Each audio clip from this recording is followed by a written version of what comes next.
Hello, Misfits. This is Kevin. And this is Kate. You sounded like you were on Delilah. That's what I wanted. Oh, good. Yay. Welcome to Horrorwood.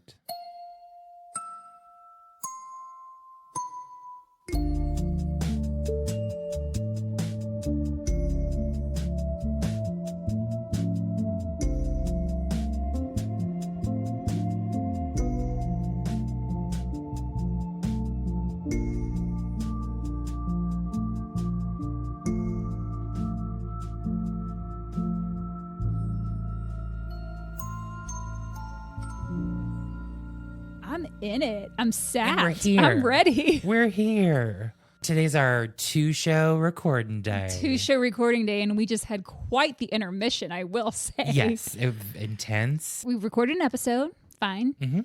I said, I'm going to go get some more water.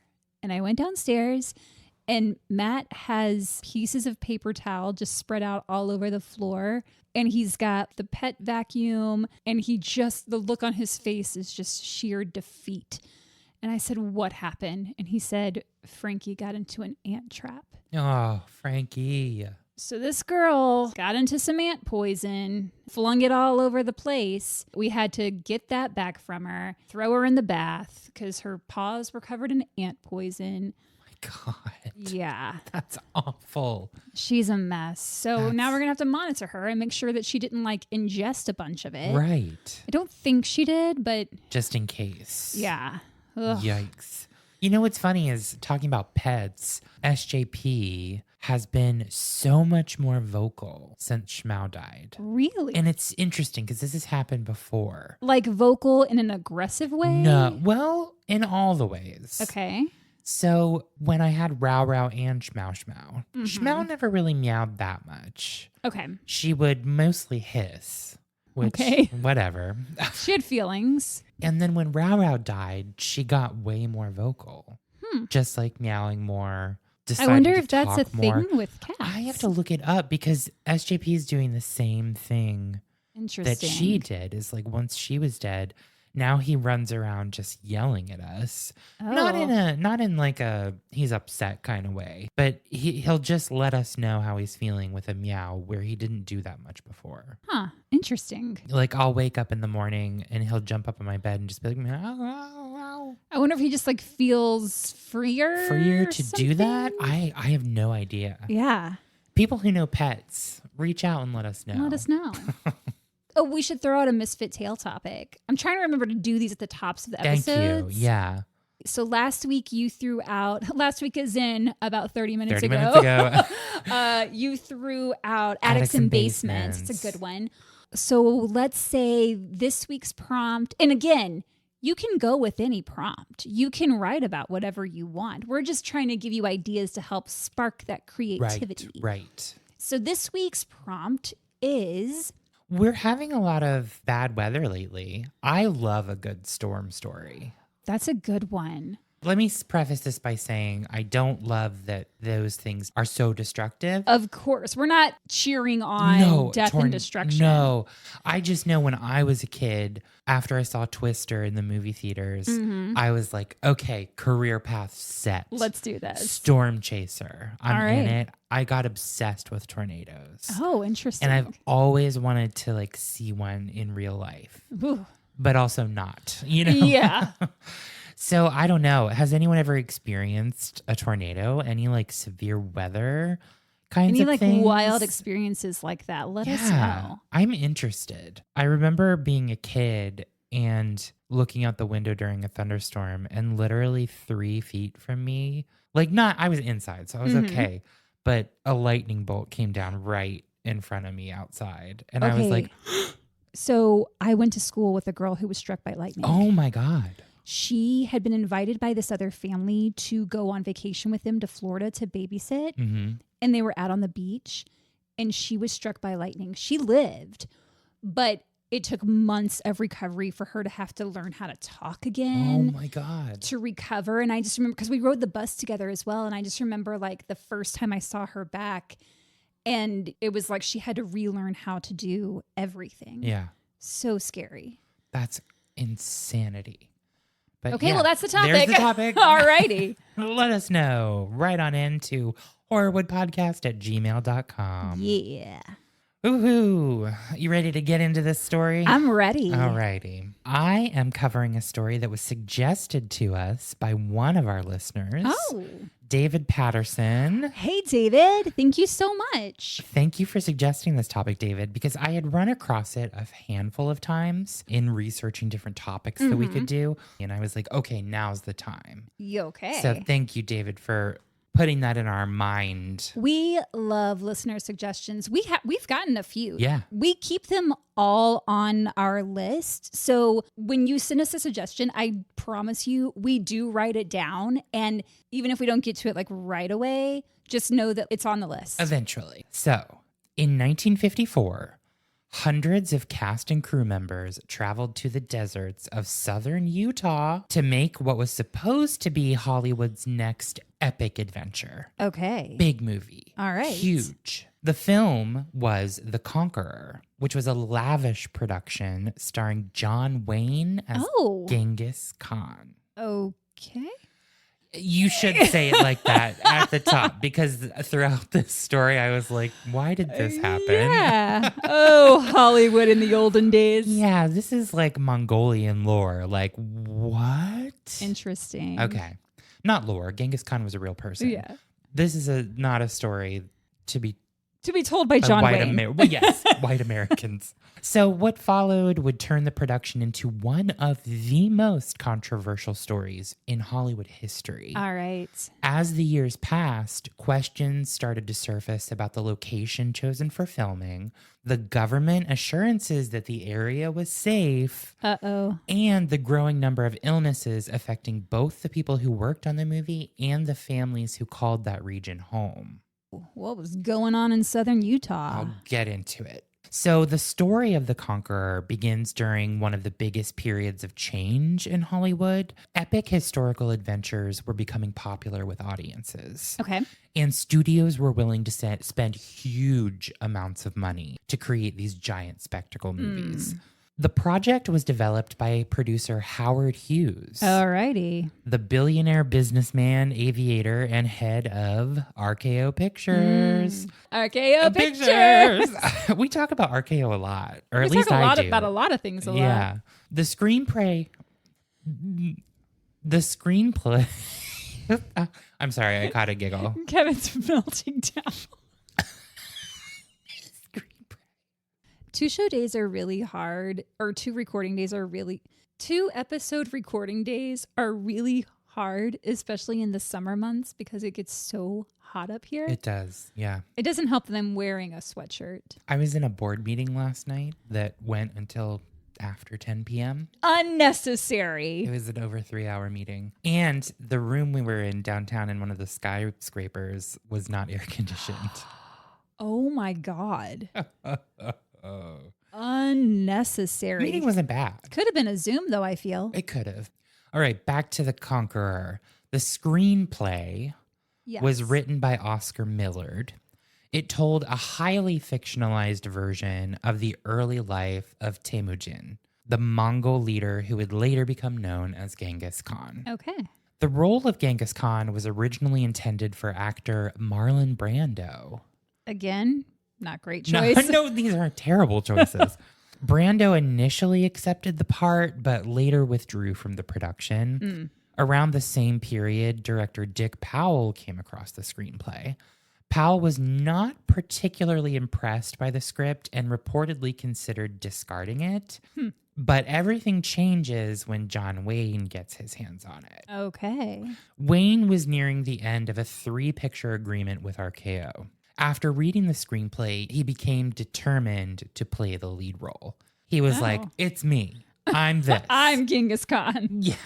All right, we'll John. get into how he felt about afterward, too, just to put a pin in that. Johnny. Powell reportedly tried to discourage him from taking the part, believing Wayne was just not suited for the role.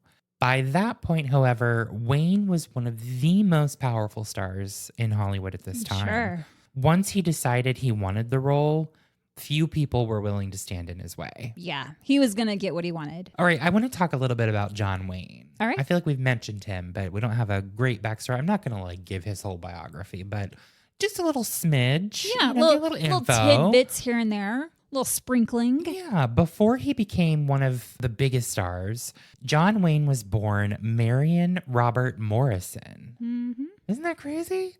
You knew that already, though. I knew that, but I'm sure there were plenty that didn't. But he was born on May 26, 1907 in Winterset, Iowa. His family later moved to California, where he spent much of his childhood. And while growing up in Glendale, he earned the nickname Duke because he was constantly seen with his dog, also named Duke. So when I lived in LA and I was working at Universal, we had to learn a lot about John Wayne. That's the only reason that I know some of the things about him. I like that you were sitting back nodding like, yeah, he was. I'm like, yeah, that's Marion. It's because like we had to study him essentially. Sure. I wasn't just like, I already knew that. No, I didn't think you were. You pull out a biography from behind the pillow of John Wayne and you're like, So Wayne excelled in school and athletics. He earned a football scholarship to USC in 1925. His plans changed after an injury ended his football career and cost him the scholarship. Around the same time, he began finding small jobs in the movie industry. He appeared as an extra. He worked behind the scenes as a prop person. One of the people he met early in his career was director John Ford. And that relationship is one of the most important partnerships in history as it pertains to his career. Wayne received his first leading role in the Western The Big Trail. The movie failed at the box office. Oh, well, bummer. And for nearly a decade, he worked mostly in low-budget Westerns. He appeared in dozens of films during those years while building the screen persona that would eventually make him famous. His breakthrough came in 1939 with the movie Stagecoach. Directed by Ford, the film turned Wayne into a star basically overnight. Mm-hmm. Do you want to know a fun fact that maybe you say, but if No, say anything. If you do, then I'll cut this. Sure. So he's supposed to be like this titan on screen, like this huge dude. Yeah. He was tiny. He's like 5'6". He's Are my you height. serious? Yeah. And so they would make the doorways smaller and lower so that when he appeared in a doorway, it looked like he was massive. That's amazing. I don't have that here. They would build sets smaller to make him look big. That's crazy. Yeah. That's amazing. Oh, Marion. Oh, Marion, you loon. You shorty. You short king. Short king. And King harkens back to our previous episode. Oh, it does. Wow, we're making all the connections. But if you're listening to this out of order, you don't know what the you fuck don't know we're what talking the fuck about. is going on. So during the 40s and 50s, Wayne became closely associated with Westerns and war movies. He worked with some of the biggest directors in the industry and appeared in major productions like Red River, Sands of Iwo Jima, The Quiet Man, The Searchers, and Rio Bravo. Wayne also became a producer.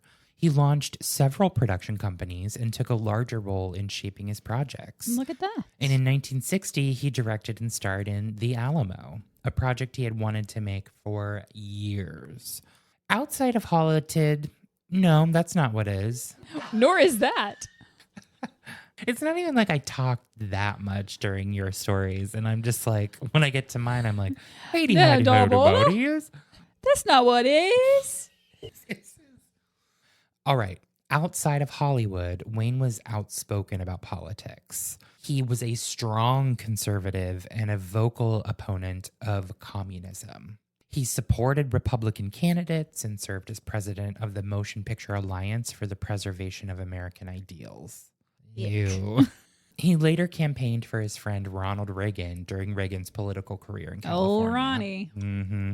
In 1964, Wayne faced a big challenge. Doctors diagnosed him with lung cancer, and surgeons removed one of his lungs along with several ribs. Oh. Despite the seriousness of that, he still returned to work and continued making movies. That's a lot of things to get taken out of your body. I think so. His greatest professional honor came in 1969. After decades as a star, he finally won an Academy Award for Best Actor for his performance as Rooster Cogburn in True Grit. Wayne continued acting through the 70s. His final film was The Shootist. In a strange twist of fate, he played an aging gunfighter who was dying of cancer. Ooh. And in 1978, doctors discovered that Wayne had stomach cancer. Ugh. And the disease progressed pretty quickly. He died on June 11th, 1979 at UCLA Medical Center in LA, and he was 72 years old. Wayne left behind 7 children and a giant film career. I don't know why I'm so unfocused, but I thought you were going to say he left behind 7 children and a shit ton of baby mamas. I got to reel it in. I don't know, Kate. I'm kind of liking this reeling out. I don't know. I can tell you right now, the people on the internet don't like it. No, and they're already mad and they haven't heard this yet. Yeah. So that was John. And following his death, Congress awarded him a Congressional Gold Medal. Orange County Airport in California was renamed in his honor. And his family later established the John Wayne Cancer Foundation in 1985 to support cancer research and patient care. What year did you say he died? 1979. 79. So back to The Conqueror. The Conqueror became, as I've said, one of the largest productions RKO had ever attempted. And Howard Hughes approved a budget of roughly $6 million. For back then, That is $72 million today. Oh. At the time, that made it one of the most expensive motion pictures the studio had ever produced. Wow. The production would eventually take about 2 years to complete from development through release. Okay. Wayne prepared heavily for the role. He went on a strict diet and reportedly used Dexedrine tablets several times a day while attempting to lose weight. This is an ADHD medication that used to be used for weight loss. Oh, interesting. But from what I looked, the amphetamines are not really used for that anymore. Gotcha. He also trained with fencing instructor Fred Cavins. Makeup artists gave him a thin mustache and altered his appearance in an attempt to make him look more like a Mongolian ruler. Okay. Oh, Hollywood.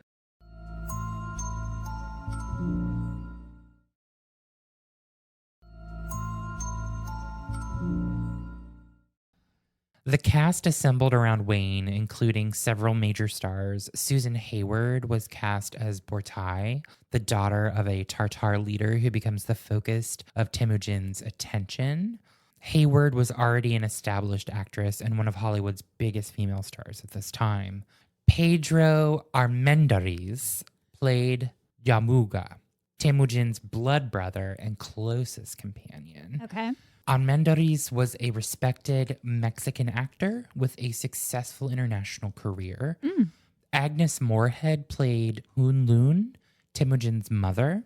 Moorehead was already well known from film and radio work and was regarded as one of the industry's strongest character actresses. Yeah. The supporting cast included Thomas Gomez as Wang Khan, John Hoyt as the shaman, William Conrad as Kassar, Ted DeCorsia as Kumlek, Leslie Bradley as Targatai, and Lee Van Cleef as Shapai.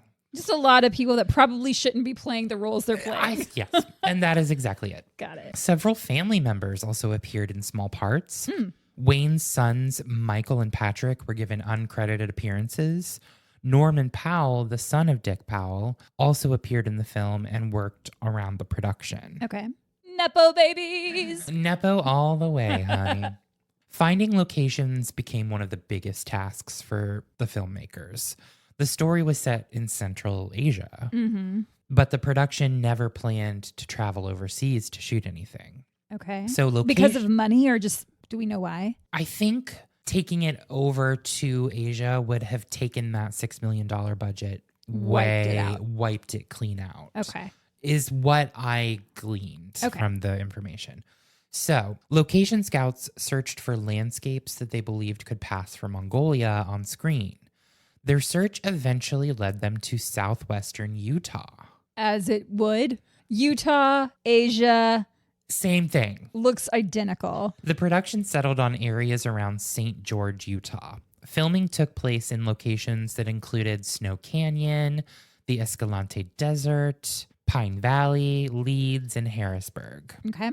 The rugged terrain impressed the filmmakers. The red cliffs, the dunes, open desert spaces were suitable stand-ins for the lands where the story was supposed to take place. Okay. I don't know that I have enough of an idea of what Mongolia looks like to have a full opinion here. Sure. I don't. I'm not sure, so I'm taking their word for it. When word spread that a major Hollywood production was coming to town, local excitement in this town is like growing fast. Sure. They're like, holy shit. That'd be a huge deal. Yeah. During the spring of 1954, residents learned that a large-scale movie was being planned in the area. Southern Utah already had a relationship with the film industry because many Westerns had been shot elsewhere in that region. Okay. This production, however, was much larger than anything St. George had ever experienced. Filming began during the summer of 1954. The arrival of the cast and crew transformed this little town. Oh, I'm sure. Hotels filled with production personnel, local businesses benefited from the influx of visitors.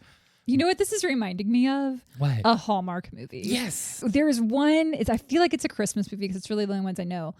And she's like a movie star and they're going to be filming her next film in this small town.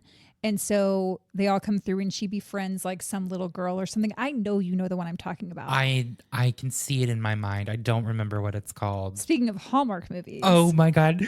You're going to bring it up. I'm going to bring it up. Bring it up now. So the Hallmark, I just learned today that Hallmark is doing a Christmas movie in conjunction with the Bears. It's like they have a whole like series of these. Yes. In coordination with sports teams, and it's going to be a Hallmark Christmas movie, and they're shooting some scenes here in Chicago. Kevin, and this sounds like your dream. And I want to put in for it. I want to just be like, listen, I'll come for a whole day and do whatever you ask me to. Yeah, you should do it. I'll put on a Bears jersey. And then you can say that you were in a Hallmark Christmas movie, and that will go on your tombstone. Oh, I will put it on my tombstone. If you can see me as like a little pin in the back, I'm going to blow that up. Yeah. And put that on my tombstone. Oh my God. Kevin's dreams are coming true right before my very our eyes. I need to do my thing quick because it's coming up like in a week or something. The application or whatever? Yeah. Oh, okay. All right. So, yeah, this town is bustling. Yeah. And buses are rented, restaurants provided the meals. Even the local Boy Scouts supplied hundreds of chairs and tables for the production. Okay. So around 700 local residents found work connected to the movie. Some worked from behind the scenes, while others were extras. Large battle scenes required hundreds of people.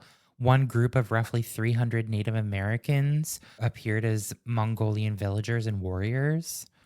And I looked at the population of this town, and it's relatively small. According to census records, there were just over 5,000 people there. Oh, wow. In 1960. So there were probably even fewer. So you've got like a fifth of the population in this movie. Yeah.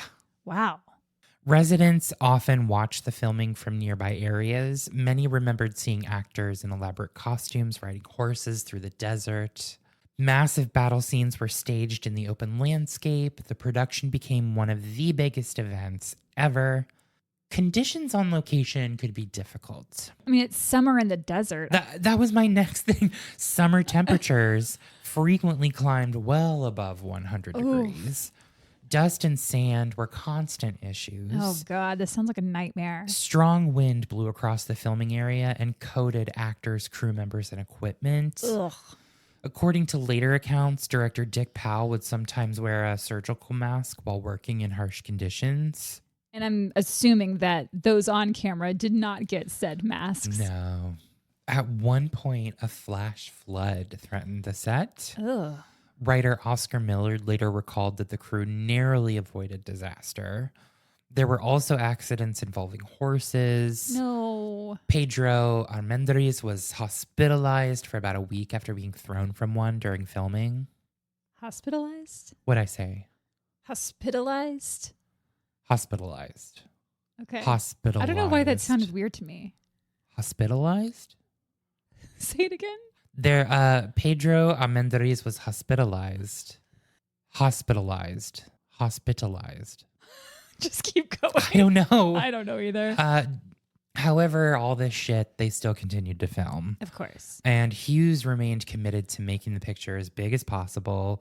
Exterior scenes were filmed in Utah, while interior sequences were completed at RKO and Universal Studios in California. Okay. The film became RKO's first CinemaScope production, allowing audiences to see the story on a wide screen that emphasized the scale of battles and landscapes. When The Conqueror finally comes out in 1956, the people behind it thought that everything was going to go amazing. They were like, this is a huge Hollywood movie.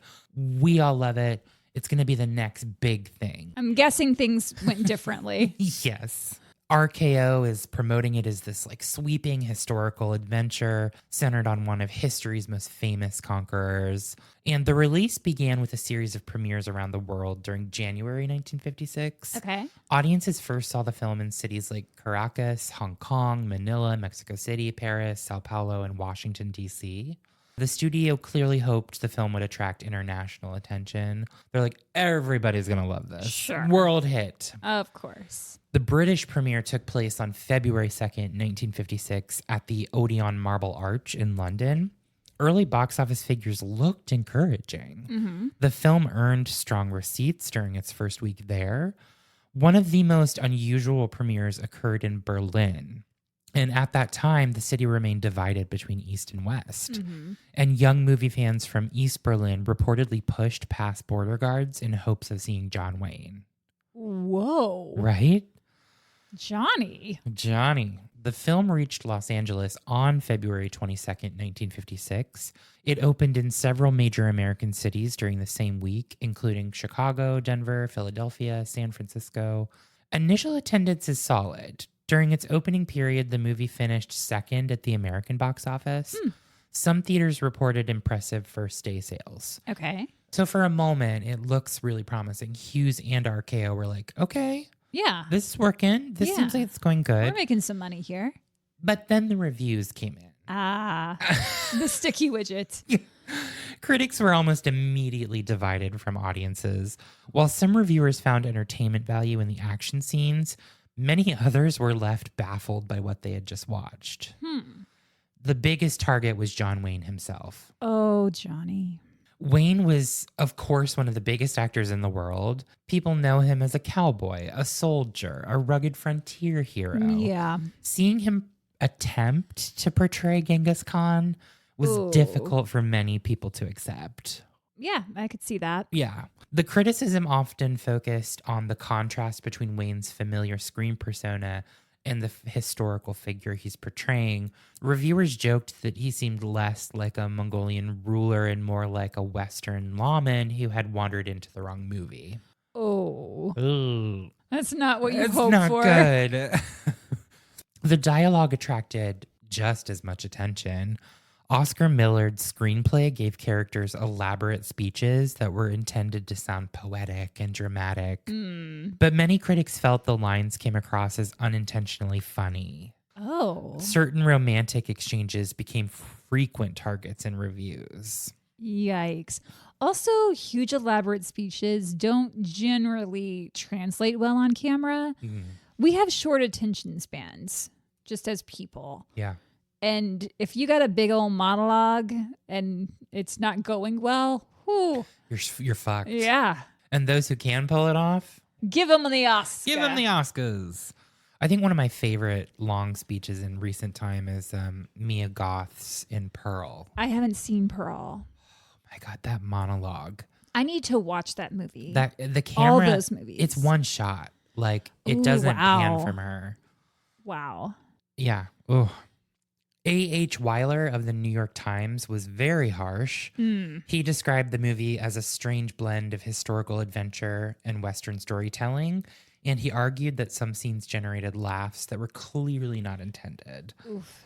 Time magazine was even more direct. The publication mocked Wayne's interpretation of Genghis Khan and suggested that the performance quickly wore out whatever novelty it initially possessed. Not great. It's not going good. New Yorker joins in. Everyone's like loving to hate this movie right now. I was going to say, is it one of those that it's so bad it's kind of good? I think it is because even to this day, like people still talk about it. Like you have Okay. to rent it, but I think Sure. it's one of those things of like it's still kind of popular. It's like a sort of a cult following. I see. So, reviewer John McCartan poked fun at both the actors and the film's numerous horse falls. He suggested that even the action eventually became repetitive. I don't like that. I'm sure those horses did not have a great time. I'm sure they didn't all live. The monthly film bulletin argued that the plot lacked tension and that Wayne never fully convinced viewers that he was destined to become one of history's great conquerors. Not every review was negative. Variety took a more forgiving approach, and the publication argued that audiences might overlook the casting problems because of Wayne and Susan Hayward. Okay. The magazine praised the film's colorful presentation and thought that the star power is what's going to bring people into watching it. That'll bring them in, but actually enjoying it, that's a whole different thing. yeah. Edwin Shallert of the Los Angeles Times also found positive aspects. He complimented the large battle sequences and credited director Dick Powell for staging impressive action scenes. At the same time, he admitted that some of the romantic moments bordered on the absurd. That is just not what you want to hear.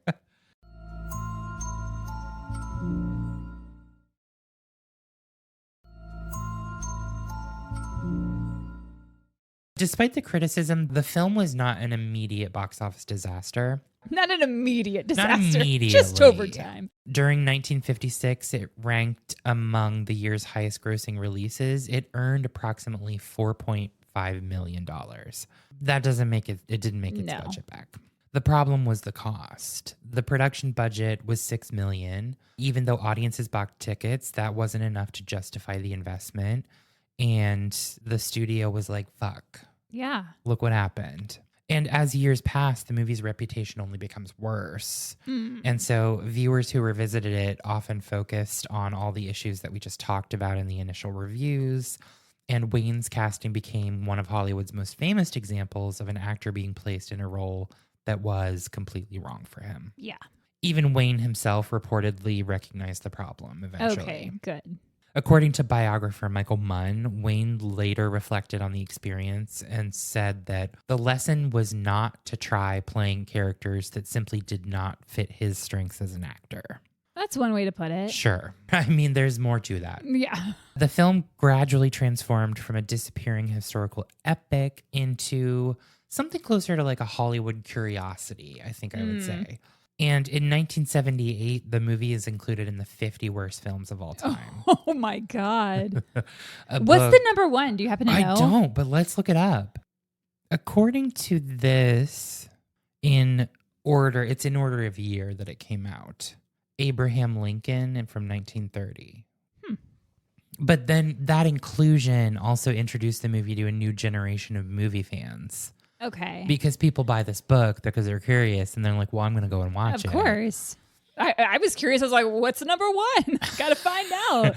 So 2 years later, Wayne receives a posthumous Golden Turkey Award. It's like a Razzie. It is, yeah, Okay. basically. Considered one of the worst casting decisions in movie history. Oh, shit. And the award specifically, they were like, no, this was terrible. So Yeah. here's the you Golden Turkey, So you. good job, you. As home video emerged later, the film got another audience, so it's continually moving along. Many viewers sought it out because of the terrible reputation. Some just were like, I'm curious about this. Others watched it as like an example of how even major Hollywood productions could just go like spectacularly wrong. Yeah. Film historian Michael Medved and other writers who specialized in so bad they're good movies frequently cited The Conqueror as like one of the classic examples. So again, as we were already talking about, it's like found this second footing of being popular in a way. So to understand one of the strangest stories in Hollywood, we need to leave the movie set behind for a moment and travel into the deserts of Nevada and Utah during the early years of the Cold War. Oh, okay. Let's go. Let's go there. This part of the story starts in 1945. The United States had successfully developed the atomic bomb through the Manhattan Project. After the bombings of Hiroshima and Nagasaki brought World War II to an end, American leaders faced a new challenge. They wanted to continue developing nuclear weapons, but they needed a place where those weapons could be tested. At first, testing took place in remote areas such as the Trinity site in New Mexico and later in the Pacific Ocean. Those locations had a lot of logistical problems. Transporting equipment, personnel, and materials across big distances was expensive and super complicated. Military planners wanted a site that was easier to reach while being isolated from major population centers. Sure. To oversee the nation's growing nuclear program, the federal government establishes the Atomic Energy Commission, commonly known as AEC, in 1947. The agency was responsible for managing nuclear materials and overseeing weapons development. In 1950, the AEC began searching for a permanent continental testing ground. Officials reviewed multiple locations across the western United States, but on December 12, 1950, the commission determined that part of the Las Vegas bombing and gunnery range in southern Nevada met nearly all of its requirements. Oh, okay. In Vegas? I think it's 65 miles north of Vegas. Oh, okay. Just a few days later, on December 18th, President Harry Truman authorizes the creation of a nuclear proving ground on approximately 680 square miles of land. That's Wow. huge. Yeah. The area would eventually become known as the Nevada Test Site. The location sat about 65 miles north of Vegas. Okay. Government officials believed it was remote enough to safely conduct nuclear experiments. 65 miles. This doesn't sound like a huge distance. Right. While being still close enough to military facilities and transportation routes. So the first nuclear detonation at the site occurred in January 27th, 1951. The test was called Able and was part of Operation Ranger. Okay. It marked the beginning of more than 4 decades of nuclear testing in southern Nevada. Ooh. Originally, the government envisioned the site as a place for small experiments. Okay. Maybe so much, not so much. That plan changed quickly. As tensions with the Soviet Union began to intensify, the United States accelerated its weapons and development programs. I bet they did. Larger testing became common, more powerful bombs were developed, and new weapons designs were constantly being evaluated at this testing site. Throughout the 1950s, the site became one of the most important locations in the American nuclear program. Many of the tests were conducted at places with names like Frenchman Flat and Yucca Flat. Military personnel often participated in exercises near Ground Zero. Researchers studied how explosions affected buildings and vehicles and equipment. Scientists examined the effects of blast waves and radiation. The government also wanted to understand how nuclear weapons might be used in warfare, and so entire military exercises were conducted near test sites to study battlefield conditions. One of the most significant test series occurred in 1953, and it was known as Operation Upshot Knothole. Okay. My middle name. It just does not sound right. Operation Upshot Knothole. Okay. That spring, 11 atmospheric nuclear tests were conducted in Nevada. Wow. Several of those explosions would become important to the story of southern Utah. Among them were tests called Simon and Harry. Weird names for these things. Simon was detonated in April 1953 and produced a yield far larger than the bomb used at Hiroshima.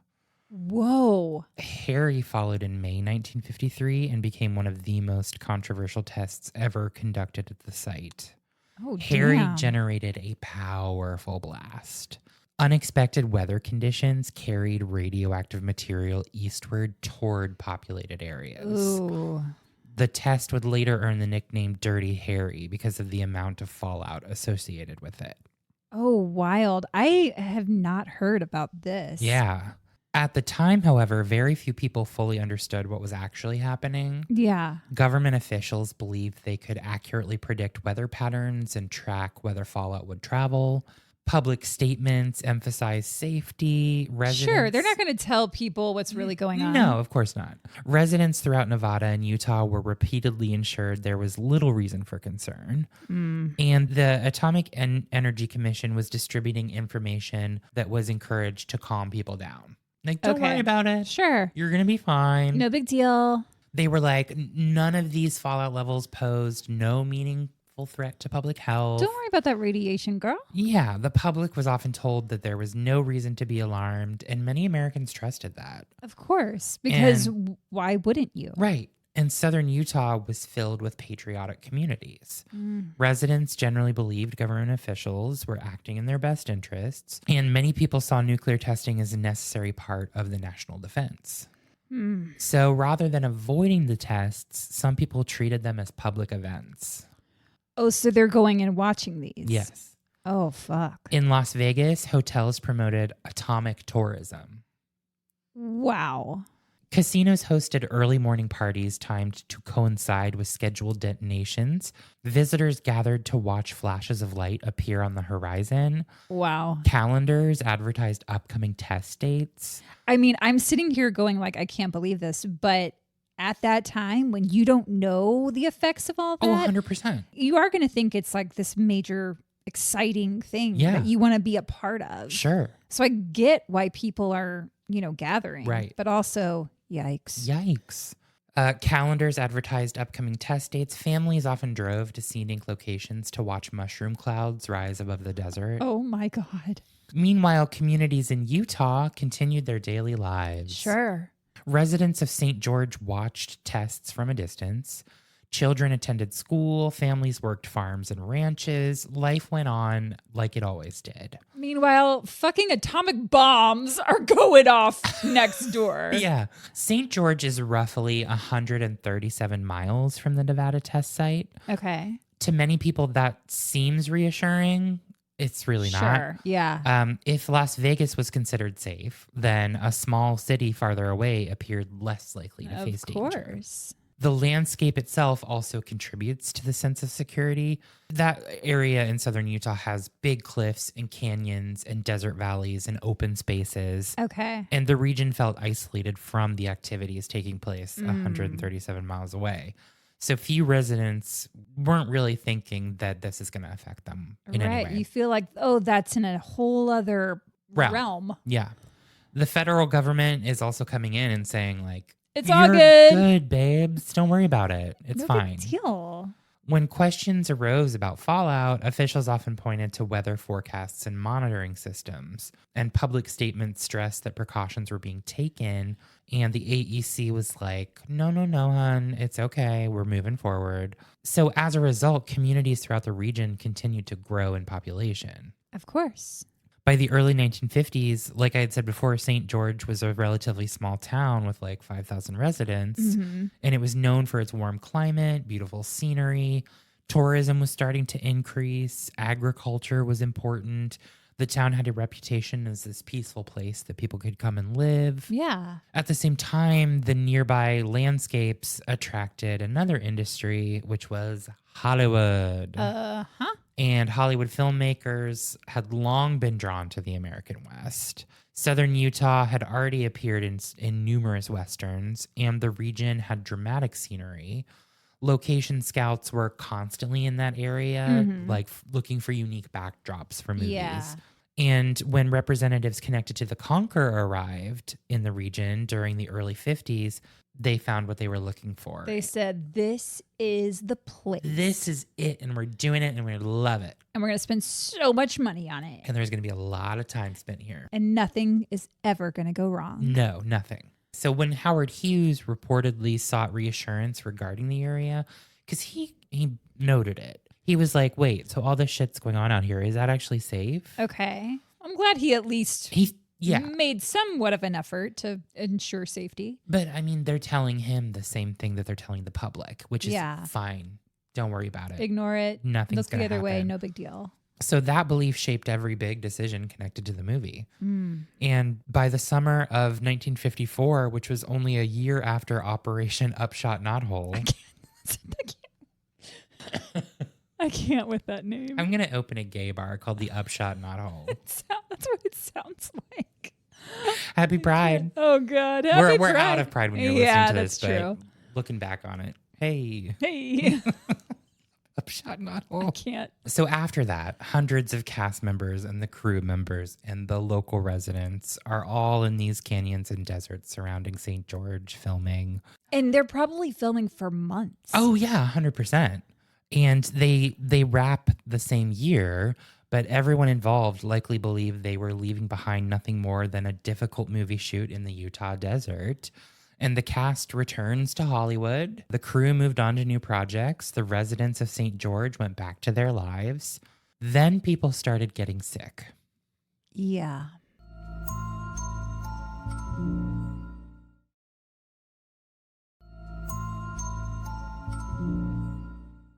At first, no one saw a pattern. Cancer is a disease that affects people everywhere. Individual diagnoses did not immediately raise alarm. But as more names accumulated, questions start to emerge. Okay. And by the late 70s, early 80s, however... Oh, wow. Decades later. Observers started examining what had happened to the people associated with the production. Oh. A 1980 article published by People magazine brought national attention to the issue. The report claimed that 91 of the 220 cast and crew members connected to the film had developed cancer. Wow. 46 had died by that point. Oh. The numbers were shocking. Was John Wayne's cancer caused by this film? That's what they think. Wow. Even today, debate continues over what caused those illnesses. Some people point to smoking, genetics, age, other factors. Others believe fallout played a major role. I mean, when a third of your production crew Yeah. gets cancer, I feel like those statistics, the genetic thing and the habits that you have as a person, I mean, that's a lot of people for those to be the factors. Yeah. I'm also realizing I did not tell you what nuclear fallout is. Tell me. So immediately following an above ground nuclear explosion, debris and soil mix with radionuclides, and the mixture gets sent up into the air, and then all of that falls down back onto the earth. So when this cast and crew is out there and they're saying like their equipment is covered, they're covered, their costume is covered with like the dust and things that are blowing, we can assume probably some of that is this some nuclear of that fallout. is probably nuclear fallout, yeah. Well, that's terrifying. Right? One of the first major losses was Dick Powell.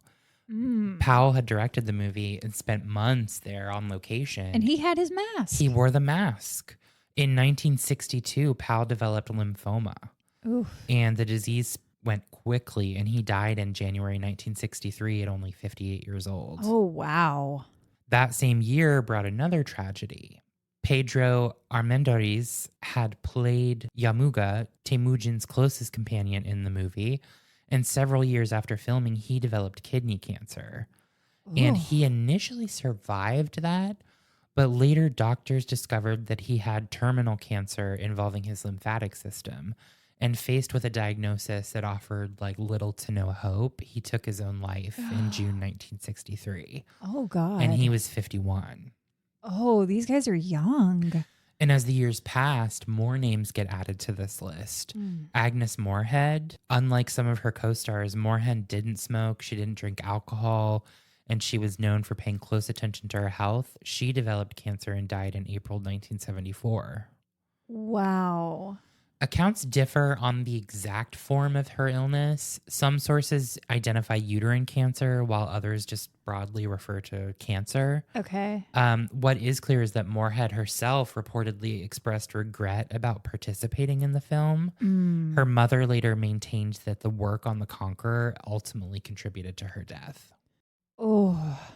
The following year brought another devastating loss. Susan Hayward, who had portrayed Bortai, in later years, she developed several forms of cancer. Oh, God. Her illness eventually spread to her brain, and she died in 1975 at only 57 years old. Oh, my goodness. Her son later described the final stages of her illness in heartbreaking terms. He recalled watching a once vibrant movie star become increasingly frail as the disease progressed. Oh, this is awful. Then there was John Wayne. We know in 1964 he gets lung cancer. He survives that, goes on to make movies. Wayne believed his smoking habit was responsible for his illness. Sure didn't help. It didn't, sure. And he reportedly smoked heavily. Others around him wondered if something else was going on. Mm-hmm. And then he got the stomach cancer and died in 1979. And so his death drew renewed attention to the Conqueror. Yeah. Because like all these other people had died and now John Wayne's dead. As journalists began investigating the movie history, people started looking at the health records of other cast and crew members. Lee Van Cleef, who had a small role in the film, later developed throat cancer, and he died in 1989. His official cause of death was a heart attack, but cancer was listed as a contributing factor. Okay. John Hoyt, who played the shaman, later developed lung cancer and died in 1991. Oh my God. Other individuals associated with the production also faced serious medical issues. Actress Jean Gerson developed skin cancer. Years later, she was diagnosed with breast cancer and underwent a mastectomy. Oh. Family members who visited the set experienced their own health scares. Michael Wayne and Patrick Wayne spent time on location with their father during filming. Yeah. Michael later developed skin cancer. Patrick had a tumor removed from his breast. Oh, geez. But fortunately, it was benign. Okay. Susan Hayward's son, Tim Barker, also underwent surgery to remove a benign tumor from his mouth. What is going on? I mean, we know what's going on, but damn. Yeah. Howard Hughes struggled with the film's legacy as well. The eccentric billionaire reportedly became convinced that the Conqueror was connected to the illnesses affecting people associated with it. I'm convinced. I'd say so. According to numerous accounts, Hughes purchased all available copies of the movie for approximately $12 million, and he kept the film out of circulation for years. Oh, wow. And during his final years, he reportedly watched it repeatedly while living in isolation. Friends and associates later claimed he felt enormous guilt about the decisions made during production. So he's just sitting in a room by himself watching this movie Yeah. over and over? I mean, I know he was eccentric and I know he had some stuff going Sure. on, but damn. And he's like, no one can watch this, buys up all the copies, and just watches it on a loop. That's a vibe. I know. The thing is also, like, not to defend, well, I mean, maybe in defense, but you're being told by the U.S. government Yeah, that I mean, this is he all did fine. check. And he was like, wait, this sounds bad. And they're like, no, don't worry about it. It'll be fine. Woof. Meanwhile, concern is growing far beyond Hollywood. The people of southern Utah had lived in the region year-round. Oh, my God. And unlike cast and crew members who spent only a few months there, local families were exposed to conditions in the area for years. Oh. And the communities around St. George began noticing unusual numbers of illnesses. Many residents remembered seeing fallout drift across the landscape. Others recalled ash settling on homes, farms, schoolyards. Oh. At the time, they had been assured there's nothing wrong, there's nothing to fear. Studies eventually found elevated rates of certain illnesses in the region. One study published in the 1980s compared Mormons living in fallout-affected areas to Mormons elsewhere. Mm-hmm. Mind you, if you don't know, Utah is a largely Mormon Population. Sure. Researchers found leukemia rates approximately 5 times higher among people living in the exposed communities. Wow. So residents began referring to themselves as downwinders. The name reflected their location downwind from the Nevada test site. Oh, that's so scary. Stories emerged from families throughout the region. Claudia Peterson of St. George became one of the best known advocates. Over the years, she lost multiple family members. Oh. Her daughter Bethany died after battling neuroblastoma and leukemia. Her sister Kathy died from melanoma. Peterson also lost her father and other relatives. Michelle Thomas became another leading voice among the downwinders. Her mother spent years documenting illnesses in their neighborhood, and Thomas later developed breast cancer herself. She also suffered from polymyositis, a debilitating autoimmune disease. Where is Erin Brockovich when you need her? I know. Many residents describe growing up in communities where cancer was just kind of the norm. It's unusually common. Oh my God. And people remembered classmates becoming sick. They remembered neighbors dying young. They remembered family members receiving diagnoses that appeared with disturbing frequency. Ooh. Children were not the only victims. Adults developed leukemia. Others developed thyroid cancer. Some were diagnosed with colon cancer or lung cancer. Family members watched relatives struggle with illnesses that seemed to appear just over and over and over again. Even livestock became part of the story. Oh. Following some of the Nevada tests, ranchers in southern Utah reported massive sheep deaths. Animals. This is so catastrophic. It's terrible. And the thing is, like, the effects last for decades. It's not one and done. Yeah. Animals developed burns. Oh. Some lost their wool. Others just up and died unexpectedly. And there were reports of stillborn lambs and birth defects. Oh my God. Federal officials initially blamed weather conditions and livestock management. Come on. Ranchers were like, Yeah. no. The Bullock family and other sheep owners eventually filed lawsuits against the government. Good. Their legal battles lasted for decades and became part of a much larger fight over accountability. As more evidence surfaced, public attitudes start to change a lot. Yeah. Investigations uncovered internal government documents. Researchers examined radiation data. Congressional hearings explored what officials knew and when they knew it. Oh. In 1984, federal judge Bruce Jenkins ruled in favor of several downwinders after reviewing evidence related to fallout exposure. His decision was later overturned on appeal. What? But the case brought additional attention to the issue. And so the movement continued to grow. Okay. Former Interior Secretary Stuart Udall helped lead legal efforts on behalf of affected residents. Activists pushed Congress to recognize what had happened in southern Utah and other fallout zones. There's documentaries about this stuff, by the way. Wow. And Okay. I'll try to link some in the comments if you want to go. Because this was such a big thing. Oh my goodness. And it happened over such a long period of time. I remember seeing one of those documentaries, and it was like a guy who was near one of the testing sites. And he said that it went off and they're watching from whatever like outlook, and it goes past him and he can like see his bones through in his fingers. What? That just came back to me for some reason. I just remember watching that. Oh my God. Isn't that crazy? Yeah. You're not supposed to see your bones through your skin. I don't think so. I know so. I know He's so, like, Kevin. I know. I get this. I know for a fact. It's not. You shouldn't. You shouldn't see through yourself. No. So all this activism, all this effort eventually resulted in the Radiation Exposure Compensation Act, Okay. which became law in 1990. And the legislation provided compensation for certain illnesses linked to radiation exposure. Thousands of claims were eventually approved.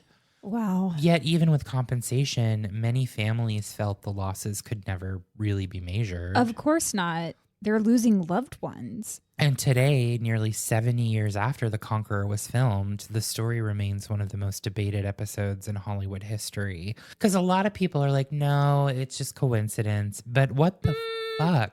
I don't think it's coincidence at all. So with what the government knew and when, are you saying that they knew how dangerous it was and covered it up? From what I gleaned, yeah, they knew more than they were letting on, I think. They were saying that, this is all fine. Don't worry about it. You're far enough away. But they knew that they weren't far enough away. Yeah. Is that, oh, wow. Throw all those people in prison.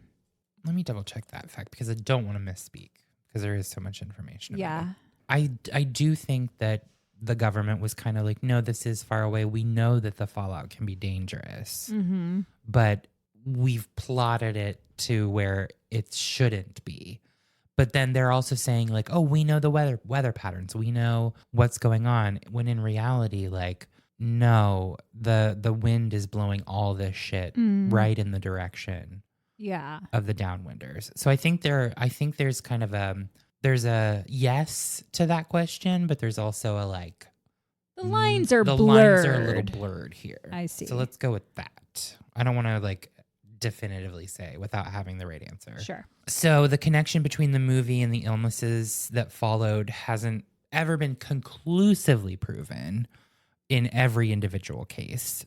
Cancer is complex. Scientists continue to caution against drawing simple conclusions. Mm-hmm. At the same time, you can't ignore those numbers. I was going to say, look at the numbers. A production involving 220 cast and crew members reportedly saw 91 cancer diagnoses. I mean, that's almost half. Yeah. 46 deaths were linked to cancer. Those figures did not include family members who went to the set. They also did not include the hundreds of local residents or the Native American tribe that also helped on the film. Wow. So for many people, The Conqueror is no longer remembered as simply a movie. It's this production that led to the deaths of so many people. And also we'll probably never know the we'll exact probably never number. know the exact number. Right. It's like the deadliest movie in history, it sounds like. Pretty much. That's terrifying. Yeah. And that's my story. Oh, God. It's awful. And I'm just thinking about like the kids who lived in the area or kids that were around that production. But just think about like growing up there. I mean, that's all I can think about is Aaron Brockovich. I know. And there's also a documentary that came out a few years ago called The Conqueror Hollywood Fallout. I'll link that as well because it does focus more on like kind of the people of that area now and also kind of looking back on it. Okay. Wow. I was not aware of this story, and that is terrible. Such a terrible and terrifying situation. Yeah. Because they're just all innocent people. Yeah. And the government's like, don't worry, you're far enough away. I hope there were repercussions for all of those government officials. Prison. All of them. Prison. I doubt it, though. It's the government. Yeah. And I mean, at this point, based on when that was, they probably are deceased. Of course, because this was like early 50s. But then also that place was open for decades. Like they continued testing. And I know they made some shifts in how they tested stuff because they were doing a lot of it at the beginning overground. And then what they started to do eventually was to take those underground. Okay. To try to like eliminate the fallout issue. So I feel like that's just going to create a different issue. Right. I can't speak to that. I don't know. Yeah. But wild, right? Nuclear testing. Let's just not do it. Yeah, let's not. But let's leave your comments on this episode on Instagram, Facebook, YouTube, or Spotify at Horrorwood Podcast. Or send us an email if you've got a misfit tale topic or story is what I should say. And you want to write about it, you can send those to horrorwoodpodcast@gmail.com. And you can subscribe on any of the places where you can subscribe, which are Apple or YouTube or Patreon. Yeah. Well, that was terrible. Awful. It always is. Yeah. Right. Have a good day. Bye. Don't do nuclear testing. Yeah, don't. Stop it now.